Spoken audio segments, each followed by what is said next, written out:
Allez, cette annonce des plus surprenantes maintenant au Venezuela, alors que le pays traverse une crise sans précédent, une crise politique, économique, mais aussi sociale. Nicolás Maduro a décidé de consacrer une partie de son temps à la salsa. Dès aujourd'hui, le président vénézuélien va présenter une émission musicale quotidienne de 2 heures. L'annonce, elle intervient alors que l'opposition et le gouvernement ont convenu de maintenir le dialogue, un accord fragile qui a déjà permis la libération de 5 opposants. Florent Odo. Ils s'appellent Carlos Melo, Andrés Moreno ou encore Marco Trejo. Incarcérés depuis 2 mois, ces 3 opposants au président Maduro ont été libérés ce lundi. Un peu plus tard dans la journée, c'est au tour de 2 autres opposants de quitter à leur tour la cellule de leur prison.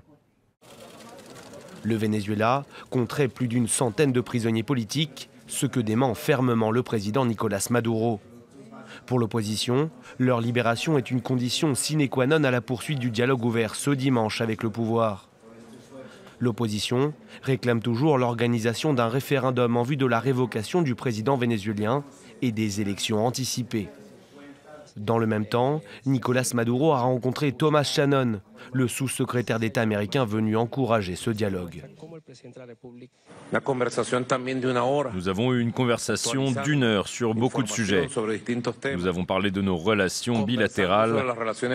Je peux vous dire que cette conversation avec le sous-secrétaire d'État a été très positive. Malgré cette apparente bonne volonté, la situation au Venezuela reste tendue. L'opposition a maintenu son appel à une marche pacifique jeudi vers le palais présidentiel de Miraflores. Depuis des mois, le pays est frappé de plein fouet par une grave crise économique. 475% d'inflation cette année selon le FMI et des pénuries alimentaires qui se multiplient un peu partout dans le pays.